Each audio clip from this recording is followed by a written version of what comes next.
I'm a 20-year-old female in New Jersey, and me and my friends one day, who I'll name Christy and Kayana, we're going to do something that we hadn't really done before. We were going to try out something called a Ouija board. We don't really get a lot of people talking about a Ouija board in our area, but we figured because we were all into the paranormal that we would try it out. I thought that would be a great idea to go to the local cemetery, since really, Ouija boards I've heard seem to work a lot better at cemeteries/graveyards. Well, when we went to one, I forget what the name of it was, we kind of experienced something that I don't think I'll take back, ever. When we drove up to the cemetery, Christy already felt a bit off about this idea. She told me that this wasn't really quite a good idea and that maybe we should just forget about trying out the Ouija board. But I told her that would be fine as long as me and Kayana were there with her. Christy said okay, and we all got out of the car and entered the cemetery grounds. We had heard that this cemetery was pretty haunted, so we knew that we were going to get a good chance of the Ouija board actually working. So, we set the board down near a grave that we knew had a bit of a paranormal reputation in the cemetery. A guy named Jack Brown, which I don't really know very much about him, but I did hear that at one point he was a war hero. Well, he was a Civil War hero, or at least that's what I know. So, we placed the board down by his grave, and we placed the planchette on the board. We asked the typical questions that a lot of people using a Ouija board would ask, like, is anyone there? Can you give me a sign that you're here? Something like that. One of the questions that I asked was, are you affiliated with the Night of Death? The planchette suddenly moved. I thought that maybe it was Kayana or Christy messing with me, but it couldn't be possible. See, my friends are the kind of people who won't screw with you over something, so I wasn't sure that it was them. The planchette moved to yes. Oh shit, I was thinking. Christy then asked the question, do you know his name? The planchette then moved to the letter portion of the board and read out the name. DEATHAKNIGHT.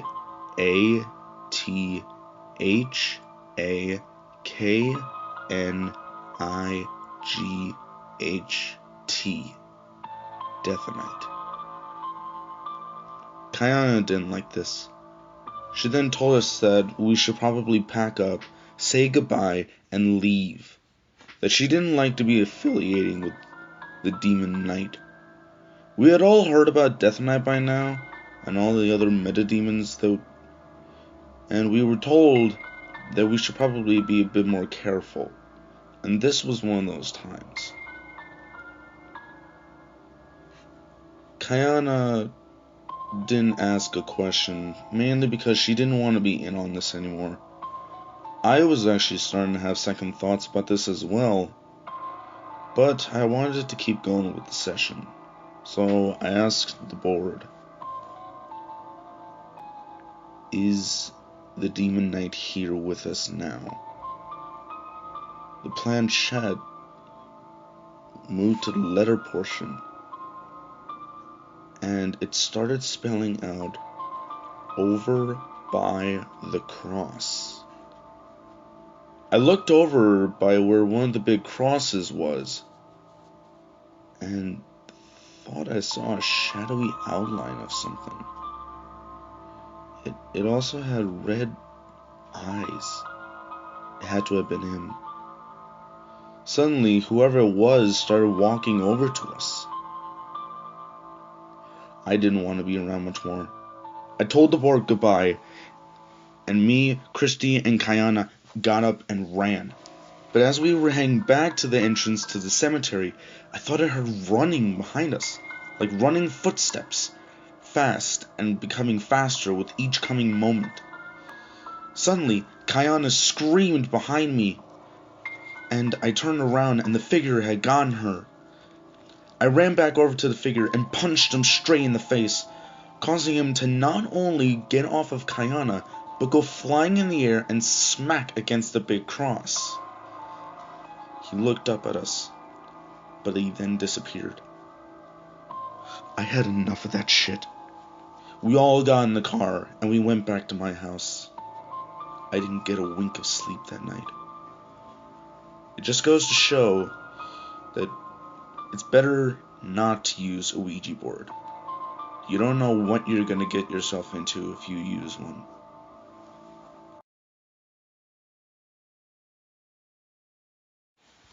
I'm a graveyard security guard here in Philadelphia, Pennsylvania. Philadelphia, Pennsylvania happens to be the area where our founding fathers signed the Constitution, and I'm pretty sure also the Declaration of Independence. Well, I happen to be working at the cemetery where supposedly they were buried. Or at least I think so. I don't know. Anyway, while I was making my rounds around the cemetery, because I was tasked with doing patrols in the cemetery, making sure that there weren't any dumb kids trying to either make out or vandalize the restful. As I was, I kept hearing footsteps from behind me. Pretty light though. It continued going as I was making my way towards some sort of a tomb that I'm pretty sure at one point possibly contained one of our founding fathers. But I'm pretty sure that someone broke in there possibly and probably vandalized it. So I thought that maybe that would be a good place to go. As I was making my way over there, again, with the footsteps,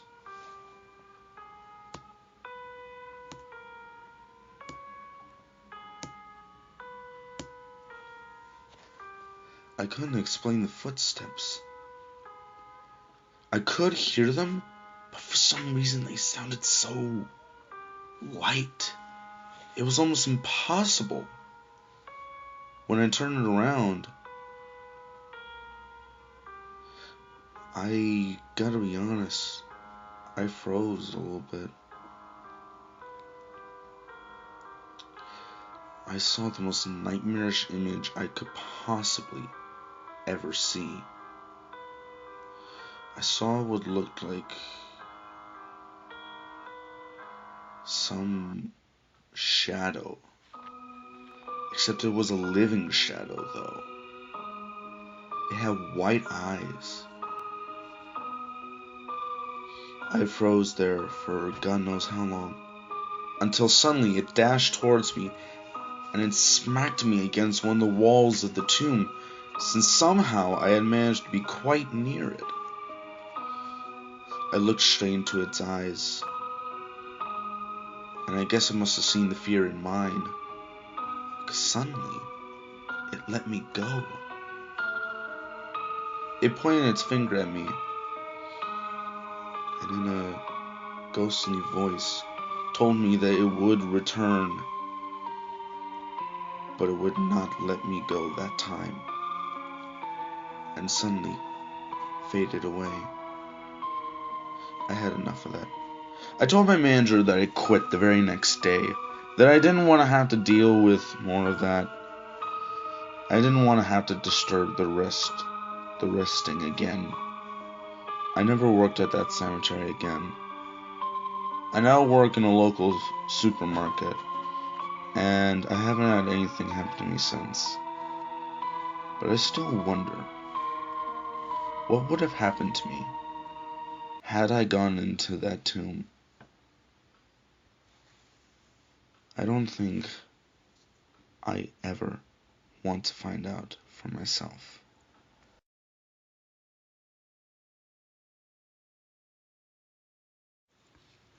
Cemeteries are the kinds of places that you shouldn't trespass on. Some people seem to think that you do and you will disturb the dead. Me and my friends, on the other hand, didn't really buy into that. One night, me and my 4, maybe 5 friends, I don't really remember who was with us, but for privacy reasons, I'll make up names for them.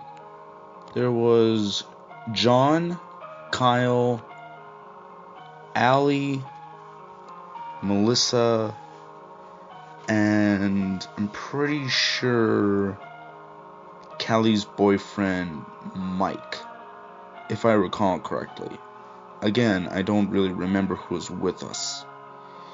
We decided to have the cocky idea of going into the nearby cemetery and doing a good old-fashioned Ouija board session. I loved doing a Ouija board. Sure, I may have had a bit of some scary occurrences while using it, but it was always so fun. I don't know why, but to me, using a Ouija board was fun. I had had a couple of sessions with Kyle and Callie. Callie's not the kind of person who would like a Ouija board, but she would do it anyway because of me. Even though she has a fucking boyfriend, she seems to consider me as her boyfriend, because she seems to do a lot of shit with me. Not sexually, of course, because, like I said, I'm not her boyfriend. So, we head to the cemetery, a Ouija board and planchette in hand, and to be prepared, we had a couple of snacks with us, a lantern, a couple of flashlights, and what Mike brought in, because apparently he was part of a paranormal investigation group, he brought in a fucking paranormal investigation kit. EMF detector, EVP recorder, the whole fucking shebang. We were prepared. Or at least Mike was. John, who happened to be a video recorder and also a video editor, brought in a couple of IR cameras and also a full spectrum camera.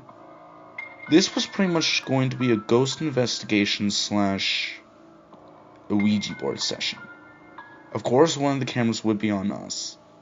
So, we set up the cameras, Mike had his kit at the ready, and we also placed an EVP recorder near where the Ouija board was. Where we had our session was at a hanging tree. If you don't know, a hanging tree is pretty much a tree where someone would be hanged at.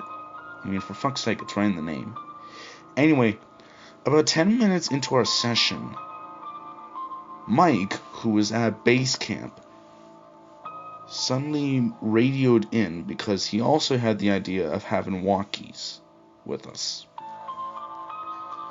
And he radioed to me that he thought that he saw something on IRCam 2. I had a portable cam system with me, and I checked on cam 2, and I thought I saw something near the tree line at the back of the cemetery. That wasn't until the camera blacked out for a sec, but then came back on, and whatever it was gone. I told Mike that maybe he was getting creeped out at the cemetery and to calm his nerves, and it could have been an animal or something. But it wasn't until he told me that it wasn't an animal, and that it was a fucking human. Shit! It could have been a goddamn security guard for all we knew. But I didn't want to panic too soon. We continued on with our Ouija board / paranormal investigation session when one of the questions that Callie asked really made me reconsider this whole damn thing. She asked whoever we were trying to contact, did the night of death slay your life? The planchette moved to yes. Holy shit, I was thinking, what the fuck did she just ask? I started to freak out, so I took my fingers off the planchette because, I gotta be honest, I was having serious second thoughts about this whole thing. I calmed down and I placed my hand back on the planchette, along with John and Callie. I don't know where Melissa went. I think she may have been out with, who knows, she could have been over by where Mike was. I don't really know. All of a sudden, I started hearing footsteps on the grassed ground.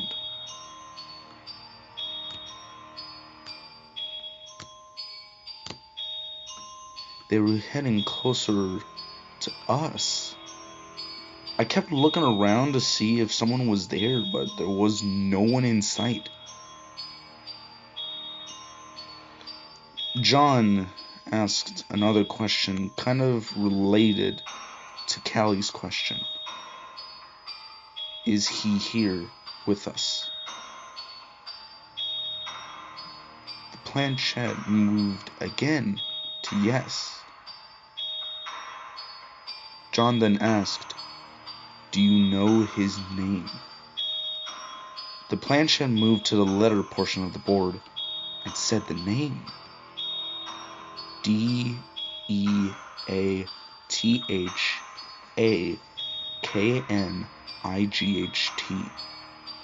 Death Knight. Fuck this, I shouted. I'm done with this session. Let's pack up, say goodbye, get Mike, and get the fuck out of here. I don't want to do this anymore, guys. Callie and John, for the first time ever, were annoyed at me. John then shouted at me, for fuck's sake, Dylan, how about you grow a pair of balls and for fuck's sake, just sit here. I'm pretty sure that the board's just fucking with us. For fuck's sake, stop being a pussy about this. You've always been a pussy ever since we first met. And for fuck's sake, shut the fuck up and let me and Callie do it. You can go and find Mike. I'm pretty sure he and Melissa are just looking at the cams.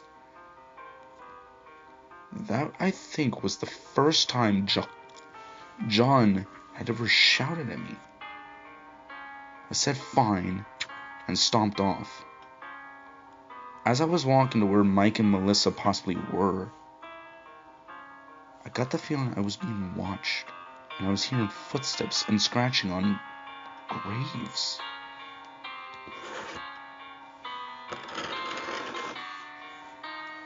It wasn't until I got up to a wooden structure did I hear scratching right by where I was.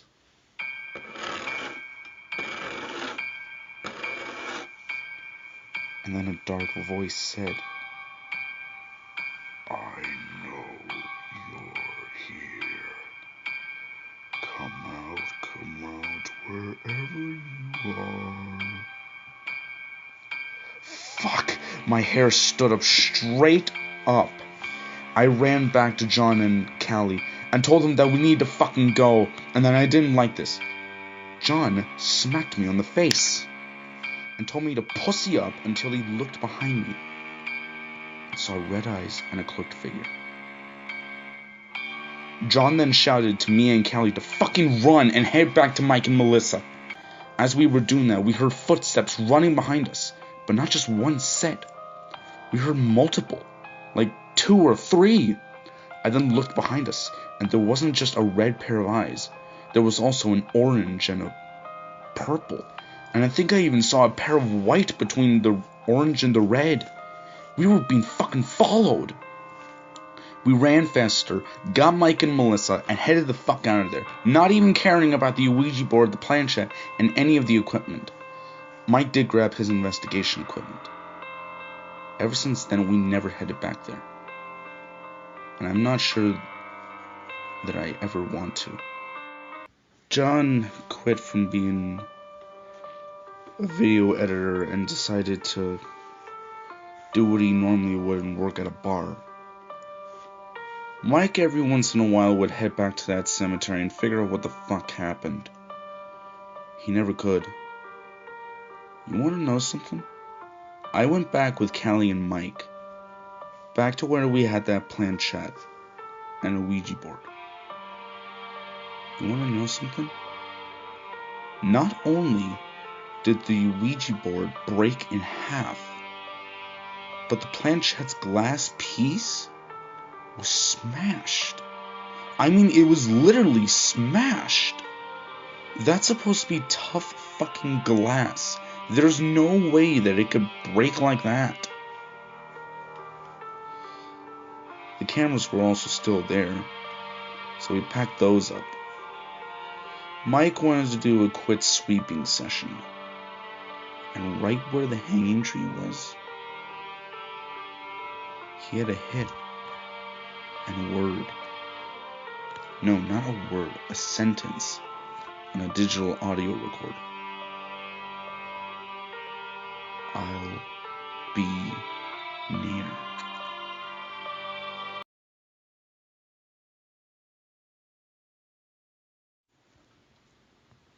You know those experiences in your life where you wish you could take back and forget?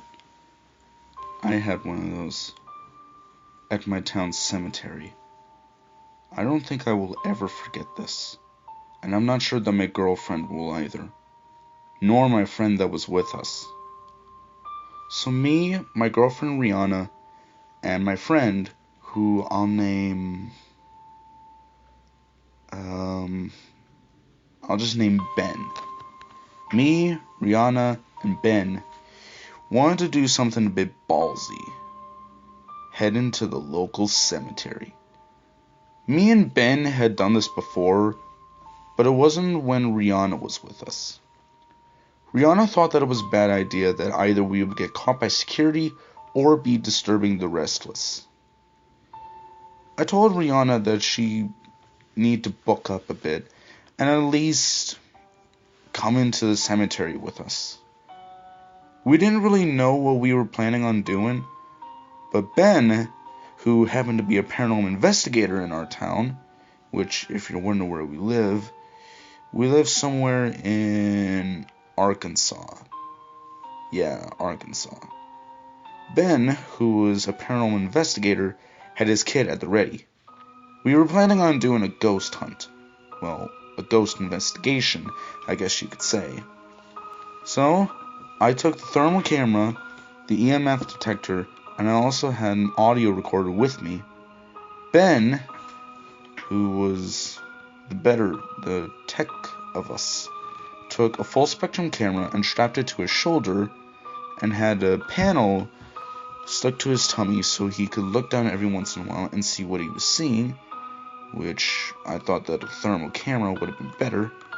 Had a black and white thermal cam scope that he could look down every once in a while, and an EMF detector. Rihanna, who didn't want to do this, did want to take some of the tech. Ben gave her not only an EVP recorder, but also a goddamn voodoo doll. No, not a voodoo doll, I'm sorry. I sometimes get some things messed up. I'm sorry if this story isn't as accurate as it can be. No, not only did she have an EVP recorder, but she also had a goddamn thermal camera. No, not a thermal camera. Again, I mess up on this. No, she just had her phone out, just doing shit. So, we started at the gate, and we split up. Of course, I was with Rihanna because she told me before this started that she didn't want to be alone. So, me and Rihanna headed right, and Ben headed left. I think that splitting up may have been the worst idea of this. So, as me and Rihanna were going around, and I had the full spectrum on my shoulder, I felt like I was being watched. I stopped Rihanna and looked around. She asked me what was wrong, and I said, shh.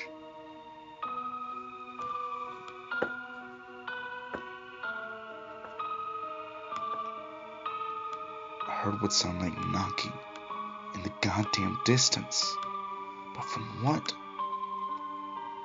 I then found out that there was an old cemetery keeper's cottage near the tree line.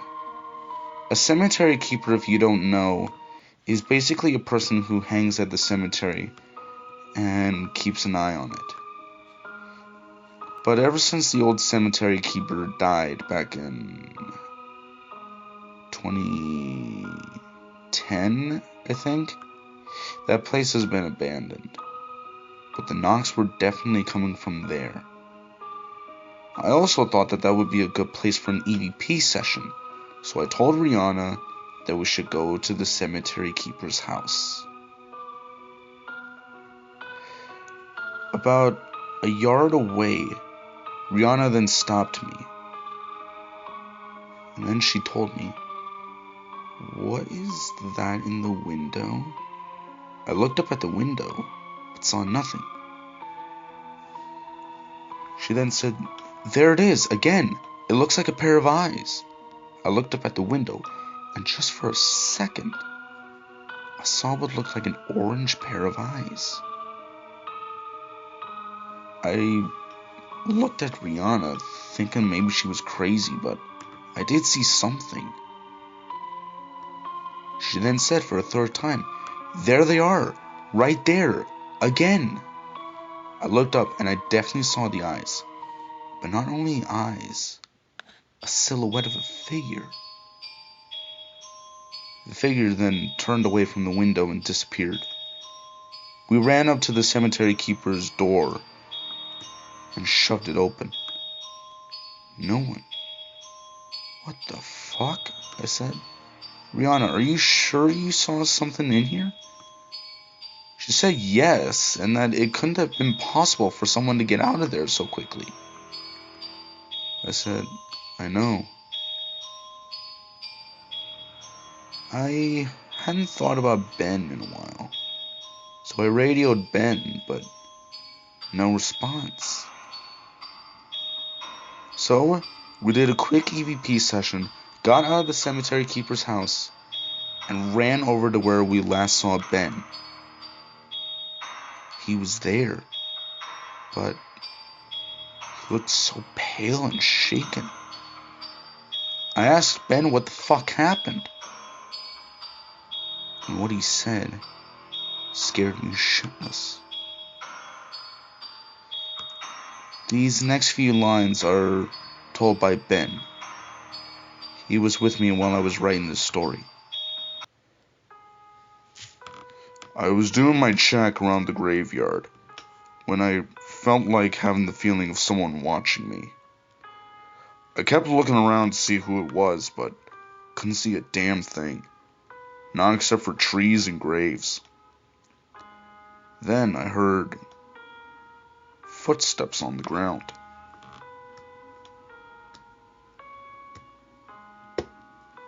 Like they were behind me. I don't know how to explain them. That wasn't until I heard a dark voice say behind me, 'You're trespassing on my grounds.' I suddenly turned around, and an orange-eyed figure tackled me to the ground and lifted up a knife and tried stabbing me, but I managed to hold his arm long enough for me to not only bend his arm backwards, but also punch him straight in the face. He did get off me, but he didn't land on the ground. Who the hell are you? He looked up at me, and I saw he had a crazy smile on his face. His hood was knocked off, and I could see who he was, and I knew who it was. Holy shit, you're a corrupted knight, aren't you? The figure said yes, and chased after me. I turned around and headed back to the gate. I could hear the figure running behind me all the fucking while. I kept turning around every once in a while and just see him running after me with that damn knife in his hands. He kept shouting at me to come back and that he would fucking kill me and take me to hell. That wasn't until I got close to the gate did it stop. I turned around and he wasn't there. A few minutes later, Jack and Rihanna came up. I was so shaken. Ever since this happened, Ben had to go through some mental therapy to get that off his head. Rihanna and I never went back to that cemetery, not even for funerals. And to be honest, that fucking corrupted knight dude can have that cemetery. But I will never, and I repeat, never return to that damn cemetery as long as I live, ever again. Thank you for listening to this story.